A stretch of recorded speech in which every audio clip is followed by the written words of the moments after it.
আসসালামু আলাইকুম। কেমন আছো তোমরা সবাই? আশা করি সবাই ভালো আছো, তাই না? ইতিমধ্যে তোমাদেরকে বই পড়ার জন্য আমি কিছুটা কি দিয়েছি, পড়া দিয়েছি। পড়া বলতে আমরা গত ক্লাসে গল্প শুরু করে দিয়েছি, অর্থাৎ গল্পের যে পঠন এবং সেই পঠনের সাথে সাথে উল্লেখযোগ্য যে শব্দগুলো পাবে, যে প্রশ্নগুলো পাবে, মনে উদয় হবে, সেগুলো কিন্তু তোমরা সাথে সাথে খাতায় লিখে ফেলো। ফলে কি হবে, ক্লিয়ার হয়ে যাবে। তোমাদের কিন্তু গাইড বইয়ের কোনো প্রয়োজন হবে না। আমি তোমাদের ঠিক এভাবেই বলছি। হয়তো আমার উপর যারা গাইড বই প্রণেতা, ওনারা কিছুটা কি হবেন, বিরূপ হবেন, মনে কষ্ট পাবেন, কারণ তারা আমাদেরকে কতগুলো বইয়ের নাম দেয়। তোমরা বইয়ের নাম জানতে চাচ্ছ। আমি বারবার বলছি, বাংলা প্রথম পত্রে গাইড বইয়ের কোনো প্রয়োজন নাই। তোমরা জানো, জ্ঞানমূলক প্রশ্ন 1 নম্বরের একটাই প্রশ্ন, হুবহু বই থেকে আসবে, উত্তরটা একেবারেই যথাযথ, বইয়ের বাইরে কোনো কিছু দেওয়ার সুযোগ নাই। তাহলে কি করতে হবে? তোমাদের যেটা লেখক পরিচিতি, কবি পরিচিতি, পাঠ পরিচিতি এবং শব্দার্থ, এগুলো যদি তোমরা ভালোভাবে আত্মস্থ করতে পারো, জানো, পড়ো, বারবার প্র্যাকটিস করো, তাহলে কিন্তু তোমাদের অন্য কিছু প্রয়োজন হবে না। সুতরাং আমরা আস্তে আস্তে এটাও বলবো যে অনুধাবনের প্রশ্নটা কিভাবে লিখবে, প্রয়োগের প্রশ্নের উত্তরটা কিভাবে লিখবে, উচ্চতর দক্ষতার উত্তরটা কিভাবে লিখবে, আমরা ক্রমান্বয়ে এগুলি বলবো। তাহলে আমরা আসি, এবার আমরা কি পড়ছি দেখি, বলো তো আমরা কি পড়ছি? আমরা পড়ছি রবীন্দ্রনাথ ঠাকুর রচিত অপরিচিতা ছোট গল্প।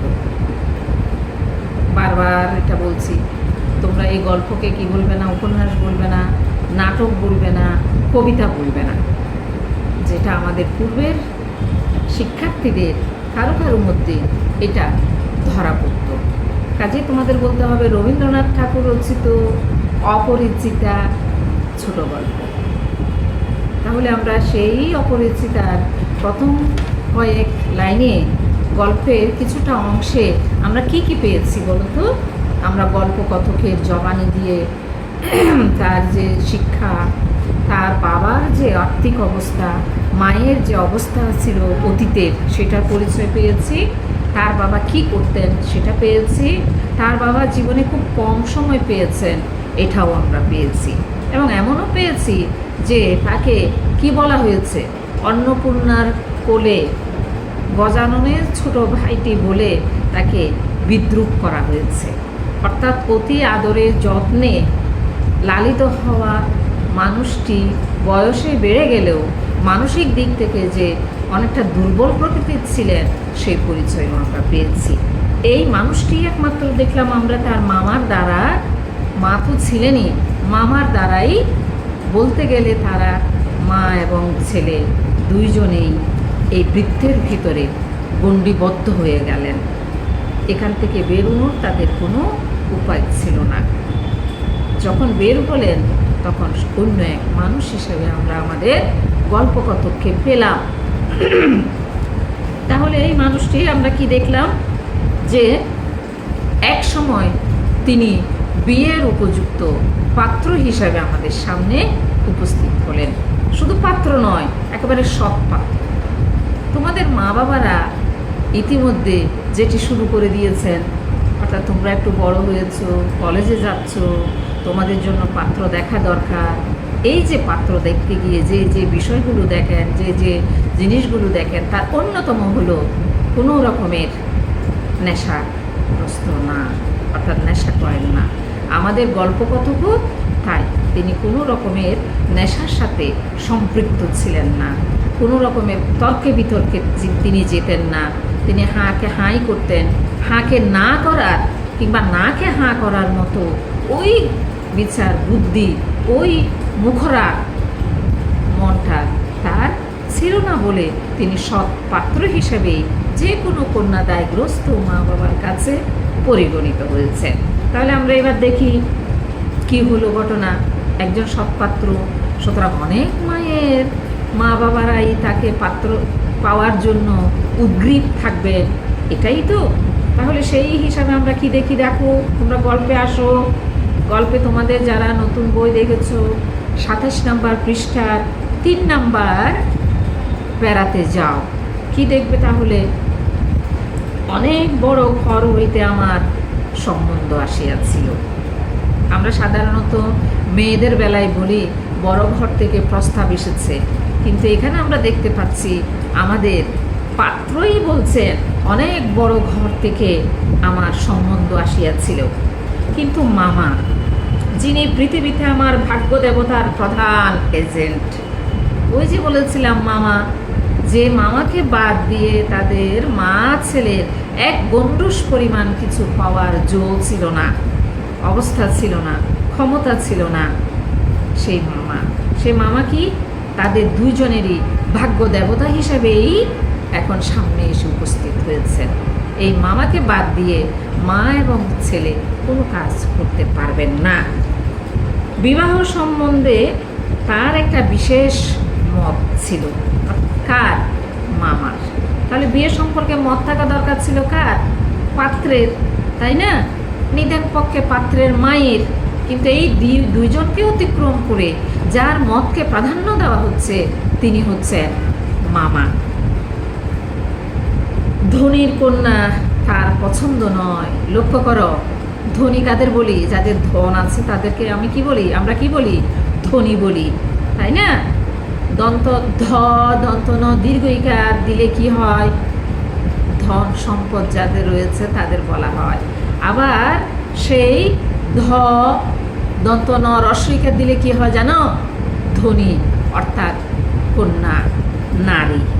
তোমরা লিখো, খাতায় লিখো, দন্ত ন দীর্ঘ ইকার ধনী, অর্থাৎ যাদের ধন আছে তাদেরকেই এই ধনী বলা হয়। আর দন্ত ন হ্রস্ব ইকার দিলে যা হয় ধনী, তা হলো কন্যা বা নারী। এক্ষেত্রে আমরা কি দেখতে পাচ্ছি? আমরা সাধারণত দেখি খুব ধন সম্পদ যাদের থাকে তাদের মেয়েরাই তো পাত্রপক্ষের খুব পছন্দের, কিন্তু এক্ষেত্রে তা কিন্তু নয়। মামা দেখো, লক্ষ্য করো, ধনীর কন্যা তার পছন্দ নয়। আমাদের ঘরে যে মেয়ে আসিবে সে মাথা হেট করিয়া আসিবে। মাথা হেট করার অর্থ বুঝো? এভাবে নত করা, মাথা হেট করে আসা, অর্থাৎ উদ্যত থাকবে না। উদ্যত থাকে কারা? যারা নম্র নয়, বিনম্র নয়, যারা, তাদেরকে উদ্যত বলা হয়। তারা মাথা উঁচু করেই চলে। আমরা সব সময় বলি সমাজ জীবনে মাথা নিচু করেই চলবে, গলার স্বর নিচু করেই কথা বলবে। এখানে মামাও চাচ্ছেন সেই রকম। ধনী মেয়ে হলে তার ভিতরে একটা দাপট থাকবে, অর্থবিত্তের একটা ক্ষমতা থাকবে, এবং সেটা তার বহিঃপ্রকাশ ঘটবে তার কথাবার্তা, চাল চলন ইত্যাদিতে। কিন্তু মামা চাচ্ছেন সেরকম কোনো ধনীর মেয়ে নয়, বরং যে মেয়ে মাথা নিচু করে পরিবারে সংযত অবস্থায় থাকবে সেই রকম মেয়ে। অথচ টাকার প্রতি আসক্তি তার অস্থি মজ্জায় জড়িত। তিনি যে নির্লোভ তা কিন্তু নয়, এটা মনে রাখবে। তিনি লোভী, তার লোভ রয়েছে কন্যাপক্ষের কাছ থেকে পাওয়ার। তা সত্ত্বেও তিনি ধনীর কন্যা চাচ্ছেন না, কারণ ধনীর কন্যা আনলে কি হবে জানো তো?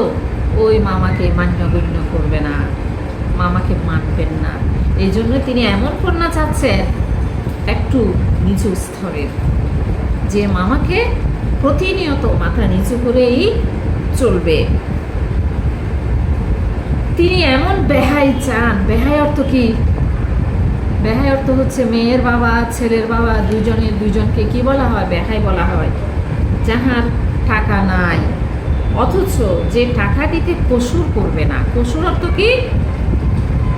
কসুর অর্থ কি? অপবাদ, অর্থাৎ বিপদের মধ্যে যার কোনো কি থাকবে না, বাধা থাকবে না। তিনি দিতে বিনা দ্বিধায় যেটা কি করবেন? দিয়ে দিবেন, কোনো বাধাগ্রস্ত হবেন না। যাহাকে শোষণ করা চলিবে, শোষণ করা চলিবে, অথচ বাড়িতে আসিলে গুড়গুড়ির পরিবর্তে বাঁধা হুকায় তামাক দিলে যাহার নালিশ খাটিবে না। ওই যে বলেছিলাম তোমাদেরকে, হুকা, এখানে দুই রকমের হুকার পরিচয় পাচ্ছি আমরা। একটা কি জানো, ওই হুকার মাধ্যমেও কিন্তু মানুষের অবস্থার পরিবর্তন বোঝা যায়, অবস্থাটাই বোঝা যায়। কীরকম? যাদের একটা মাত্র হুকা থাকে, একটা নলি থাকে, সেই হুকা যাদের থাকে তারা অবস্থা দিক থেকে খানিকটা নিম্ন প্রকৃতির। আর যাদের গুড়গুড়ি থাকে, লম্বা নল বিশিষ্ট হুকা থাকে, তারা অবস্থাপন্ন। ওই গুড়গুড়িটাও ধরার জন্য কিন্তু একজন মানুষ থাকে। তোমরা তো দেখোনি, তোমাদের মা বাবারা হয়তো দেখেছেন, অয়ময় নামক একটা নাটক যখন এত এত চ্যানেল ছিল না, বিটিভিতে প্রচার হতো, এবং ওখানে জমিদারের পিছনে পিছনে একজন ওই গুড়গুড়ি নিয়ে হাঁটতেন, অর্থাৎ তার অধীনস্থ একজন কর্মচারী থাকেন শুধু তার ওই গুড়গুড়ি পোকাটা বহন করার জন্য। তাহলে এখানে কি বোঝাচ্ছে লক্ষ্য করো, যে বাড়িতে আসিলে গুড়গুড়ির পরিবর্তে, অর্থাৎ ওই যে একজন পিছন পিছন লোক থাকবেন, এই জাতীয় হুকার পরিবর্তে একটা বাধা হুকা, যেটা তিনি নিজেই বহন করবেন, আর কোনো লোকের প্রয়োজন হয় না। অর্থাৎ হুকার দ্বারাও কি প্রকাশ পাচ্ছে? অবস্থা, অর্থনৈতিক অবস্থা, অর্থাৎ আর্থিক অবস্থাটা প্রকাশ পাচ্ছে। আমার বন্ধু হরিশ, লক্ষ্য করো, আমরা নাম পাচ্ছি কিন্তু এখন। আমার বন্ধু হরিশ কানপুরে কাজ করে। এখানে কিন্তু দুইটা প্রশ্ন, খাতায় লিখো, খাতায় লিখো। গল্পকথকের বন্ধু হরিশ, লিখেছ? খাতায় লিখেছ? গল্পকথকের বন্ধুর নাম কি? হরিশ। হরিশ কোথায় কাজ করেন? প্রশ্ন লিখো মেয়েরা, প্রশ্ন লিখো। হরিশ কোথায় কাজ করেন? কানপুরে। কানপুর একটা জায়গার নাম, যেটা ভারতের একটা বিশেষ জায়গা, নাম হচ্ছে কানপুর। তাহলে হরিশ কোথায় কাজ করেন? কানপুরে। কানপুরে কে কাজ করেন? হরিশ। হরিশ কে? গল্পকথকের বন্ধু। গল্পকথকের বন্ধুর নাম কি? হরিশ। বুঝতে পারছো? এই একটা লাইন থেকে কত রকমের প্রশ্ন আসতে পারে। তাহলে তোমাদের জেনে রাখতে হবে, কানপুর একটা জায়গার নাম, একটা বিশেষ জায়গা কিন্তু এখানে। মনে রাখবে, গল্পের যে আমাদের গল্পের প্রধান চরিত্র অপরিচিতা, তার বাড়ি এই কানপুরে। ওই কানপুরেই কাজ করে কে? হরিশ। সে ছুটিতে কলিকাতায় আসিয়া আমার মন উতলা করিয়া দিল। কিভাবে? সে বলিল, ওহে মেয়ে যদি বলো, একটি খাসা মেয়ে আছে। বন্ধু এসে বন্ধুর মন উতলা করে দিল। কি প্রসঙ্গ তুলল? বিয়ের প্রসঙ্গ। অর্থাৎ একটা মেয়ের হদিশ দেওয়া হচ্ছে, একটা মেয়ের ঠিকানা দেওয়া হচ্ছে, যে কানপুরে এমন একটা মেয়ে রয়েছে, একেবারে খাসা। খাসা বলতে কি বুঝবো আমরা? একেবারে সত্যিকারের মেয়ে। এইরকম একটা মেয়ের পরিচয় দেওয়া হচ্ছে। কিছুদিন পূর্বেই MA পাশ করিয়াছি। বুঝতে পারছো? আমাদের গল্পকথক কি পাস? MA pass. মাত্র কিছুদিন আগে তিনি কি পাশ করেছেন? MA পাশ করেছেন। অর্থাৎ আমাদের আনুষ্ঠানিক শিক্ষার সর্বশেষ পর্যায়ে যেটা, সেটা হলো MA, MSc, MCom ইত্যাদি যা বলা হয়। তিনি কি করেছেন? MA পাশ করেছেন। সামনে যতদূর পর্যন্ত দৃষ্টি চলে, ছুটি ধু ধু করিতেছে। পরীক্ষা নাই, উমেদারি নাই, চাকরি নাই, নিজের বিষয় দেখিবার চিন্তাও নাই, শিক্ষাও নাই, ইচ্ছাও নাই। থাকিবার মধ্যেও ভিতরে আছেন মা, বাহিরে আছেন মামা। ওই যে মাকাল ফল, শিমুল ফুল, পণ্ডিত মশাই যাকে রসিকতা করে, বিদ্রুপ করে নাম দিয়েছিলেন, তুলনা করেছিলেন, উদাহরণ দিয়েছিলেন, কিসের সাথে? মাকাল ফলের সাথে। কিসের সাথে? শিমুল ফুলের সাথে। কারণ শিমুল ফুল এবং মাকাল ফল, এদের কি নাই? এদের প্রকৃতিগত কোনো আলাদা বৈশিষ্ট্য নাই। এরা দেখতেই সুন্দর, ভিতরগত তাদের কোনো গুণ নাই। ওই নির্গুণ এক কতগুলো বস্তুর সাথে আমাদের গল্প কতককে কী করা হয়েছিল, তুলনা করা হয়েছিল। এই এই যে ব্যক্তিত্বহীন একজন মানুষ একেবারে নিশ্চিন্তে চলছে। আমরা জানি যে সমাজ জীবনে যখন কারো কোনো পড়াশোনা শেষ হয় তার ভিতরে এক টুকি থাকে, পরবর্তীতে কি পদক্ষেপ নেবে, সংসার জীবনে সমাজ জীবনে কি কাজ করবেন, এই ধরনের কতগুলো চিন্তা থাকে। কিন্তু আমরা দেখতে পাচ্ছি আমাদের গল্পকথ এমনই একজন মানুষ, তার ভিতরে এই ধরনের কোনো চিন্তা চেতনা নাই। মা এবং মামা দুজনেই তাকে পরিচালিত করছেন, তারা যা বলেন তিনি সেই অনুযায়ী চলেন, তার নিজস্বতা বলতে এখানে কিছুই নেই। এই জন্যই বলা হচ্ছে ঘরের ভিতরে কে, মা, আর বাইরের জগতে কে, মামা। অর্থাৎ এই মা এবং মামা দুইজনের বৃত্তের বাইরে আমাদের গল্প কতকে যাওয়ার কোনো জায়গা নাই, আলাদাভাবে মতামত দেওয়ার কোনো সুযোগ নাই। তিনি এই দুজনের ভিতরেই বন্দী। ফলে কি হলো, এই অবকাশের মরুভূমির মধ্যে আমার হৃদয় তখন বিশ্বব্যাপী নারী রূপের মরীচিকা দেখিতেছিল। মরীচিকা কি জানো তো? দেখো, যুগে যুগে কবি লেখকেরা আমাদের নারীদেরকে কিসের সাথে তুলনা করেন? এক মায়াবী জগতের সাথে তুলনা করেন। তারা আমাদেরকে বলতে ভুলেন না, পুরুষেরা অবশ্যই এখানেও তাই, আমাদেরকে কিসের সাথে তুলনা করছেন? মরীচিকার সাথে। মরীচিকা কি জানো তোমরা? যখন রৌদ্র করুজ্জ্বল দিনে ধুয়ো ধুয়ো মাঠে কোথাও কোনো বাধাগ্রস্ত থাকে না, যখন আমরা থাকায় চিকচিক করতে থাকে একটা সোনালি আভা, তোমরা নিজেরাও কিন্তু লক্ষ্য করে দেখবে। মনে হয় যেন এই যে সোনালি রেখাগুলো আমাদের সামনে, আমরা ধরতে যাই, পাই না। মনে হয় যেন তারাও আমাদের সামনে সামনে কী হয়, চলতে থাকে। আমরা ধরতে যাই, মনে হয় এই বুঝি ধরতে পারবো, এই বুঝি ধরতে পারবো, কিন্তু তাদেরকে ধরা যায় না। একটা মোহনীয় রূপ আমাদের সামনে নিয়ে আসে, কিন্তু আমরা, আমাদের কাছে তারা কী থেকে যায়, অধরা থেকে যায়। মরীচিকা বলা হচ্ছে। রবীন্দ্রনাথ ঠাকুর তো পুরুষ, এই জন্য আমাদের মেয়েদেরকে মরীচিকা বলতে তার এতটুকু দ্বিধা বোধ হলো না। নারীর সাথে ওই মরীচিকার কি দেওয়া হচ্ছে, তুলনা করা হচ্ছে। আকাশে তাহার দৃষ্টি, বাতাসে তাহার নিঃশ্বাস, তরু মর্মরে তাহার গোপন কথা।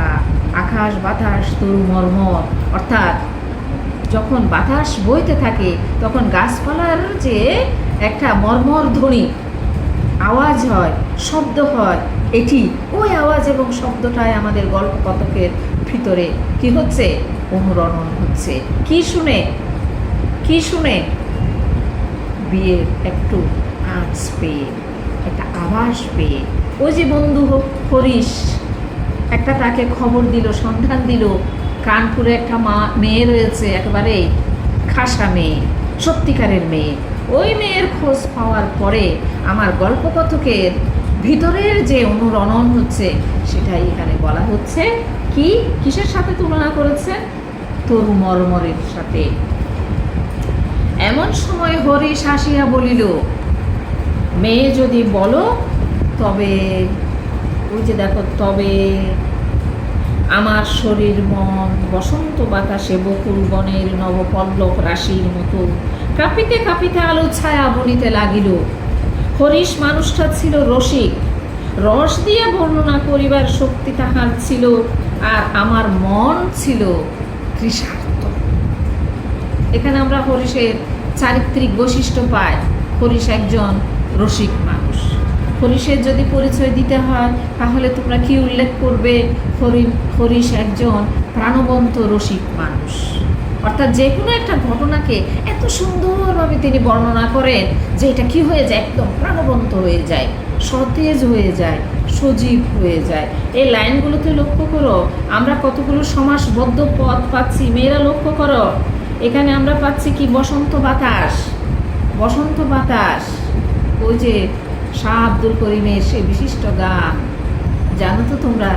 বসন্তকালে যেটা গায়, কি গায় বলো তো? বন্ধুর বাড়ির কি আসে?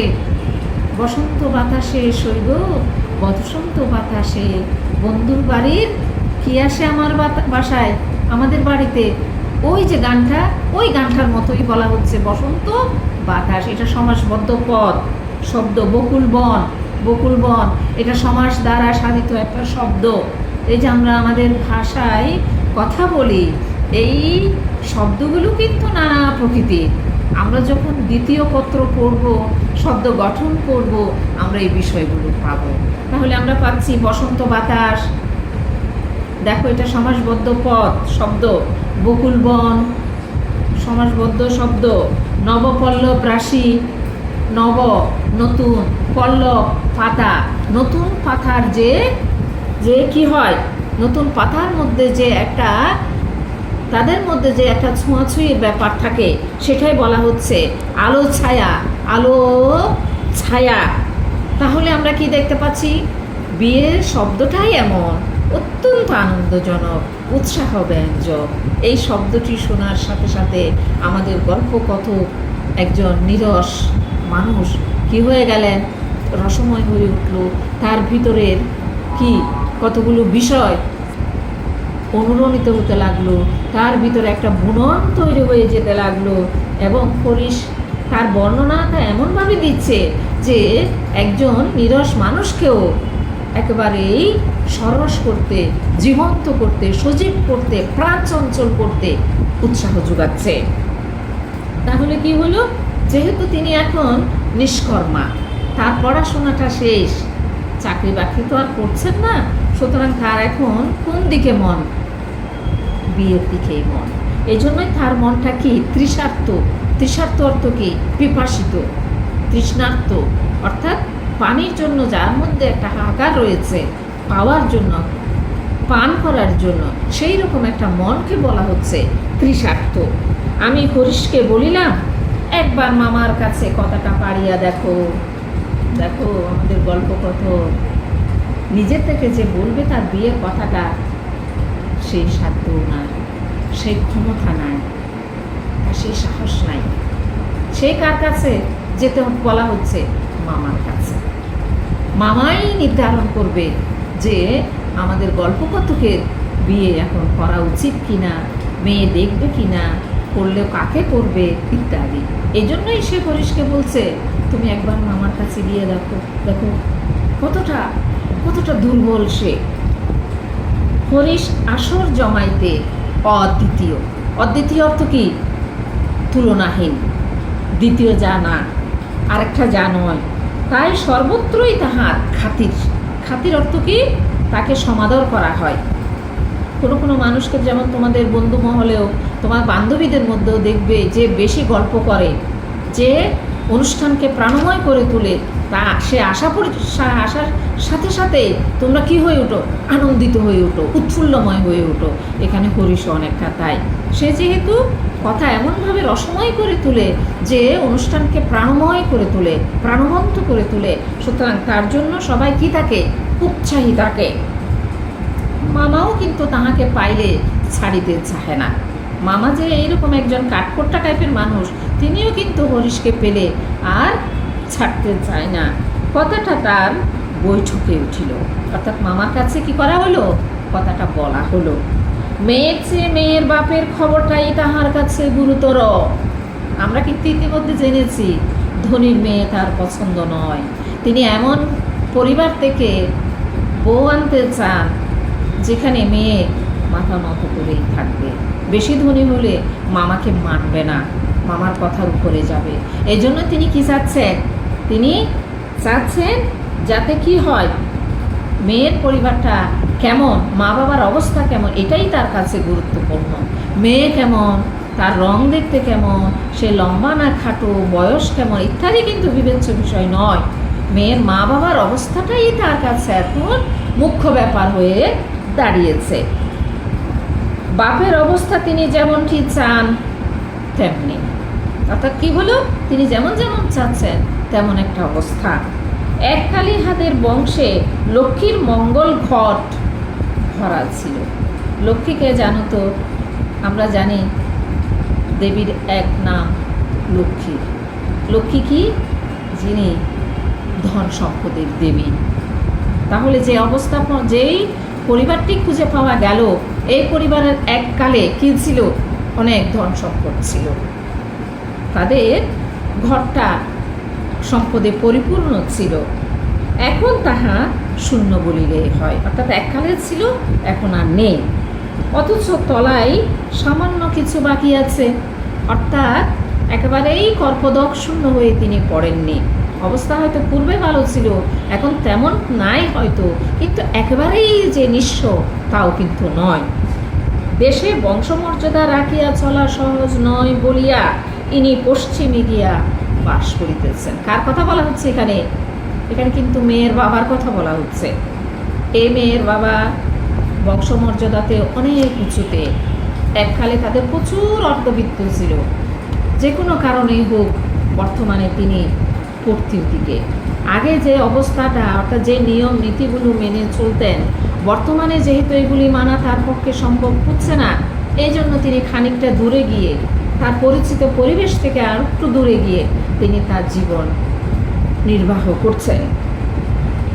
সেখানে গরিব গৃহস্থের মতোই থাকতেন, অর্থাৎ যেখানে তার পরিচয় কেউ কারো জানা ছিল না, পূর্বের অবস্থা কারো জানা ছিল না, ঠিক সেই রকম একটা অপরিচিত জায়গায় গিয়ে তিনি খানিকটা দুর্বল অবস্থায় বসবাস করছেন।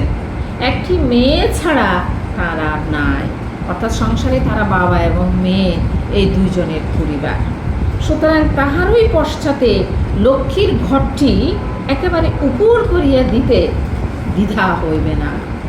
অর্থাৎ বাবা এবং মেয়ের সংসার, এই মেয়ের বিয়ের পরে বাবার যেইটুকুনি রয়েছে শেষটুকু তিনি একেবারে উপর করে দিতে, এই মেয়েকে দেওয়ার সময় তিনি কিছুটা কার্পণ্য করবেন না।